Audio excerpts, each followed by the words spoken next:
लोक मला नेहमी म्हणतात, "अरे आमच्याकडे काहीच उरत नाही. खर्च इतके आहेत की सेव्हिंग करायला वेळ नाही." पण खरं सांगायचं तर प्रश्न पैशांचा नसतो, प्रश्न असतो नियोजनाचा. कारण आज जर बचत केली नाही, तर उद्याचे ध्येय तुमचे कसे पूर्ण होणार? घर, गाडी, मुलांचं शिक्षण, तुमचं रिटायरमेंट या सगळ्यांसाठी तुम्हाला काम करायचं आहे, की तुमचे पैसे त्यासाठी कामाला लावायचे. माणूस आयुष्यभर काम करू शकत नाही. म्हणून बचत आणि गुंतवणूक ही सवय आजपासून लावायलाच हवी. आत्ता सुरुवात कुठून करायची? याच्यासाठी एक एकदम सोपं उत्तर आहे. त्यासाठी तुम्ही बजेट तयार करा. हो, अगदी लिहून काढा तुमचे सगळे खर्च. घर भाडं, किराणा, वीज बिल, मोबाईल, शॉपिंग. एकदा लिहिलं की तुमच्या लक्षात येईल की किती खर्च खरंच गरजेचा आहे आणि किती फक्त सवयीचा.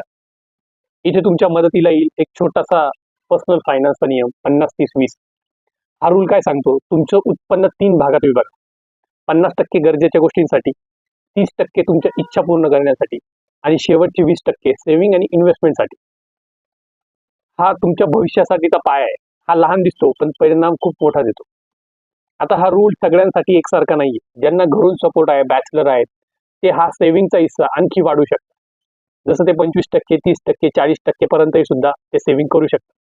कारण जितकं लवकर सेव्हिंग सुरू कराल, तितकं कंपाऊंडिंग तुमच्यासाठी काम करेल. लक्षात ठेवा, पैसा कमवणं म्हणजे संपत्ती नाही, पण त्याचं नीट नियोजन करणं ही खरी संपत्ती आहे. म्हणून आजच सुरुवात करा. तुमचं बजेट तयार करा. 50-30-20 नियम पाळा आणि त्या 20% रकमेला तुमच्या भविष्यासाठी गुंतवा. कारण अखेर तुमच्या पैशांनी काम करायचं आहे, तुम्हाला नाही. हा व्हिडिओ आवडला असेल तर नक्की लाईक करा, कमेंट करा. मी आजपासून हा रूल फॉलो करणार आणि शेअर करा त्या मित्रांसोबत त्यांचं बजेट नेहमी ओव्हर राहतं. आणि अजून अशाच सोप्या भाषेत गुंतवणुकीचे धडे शिकण्यासाठी फॉलो करा Anuj Murkute, MP register mutual fund distributor. धन्यवाद.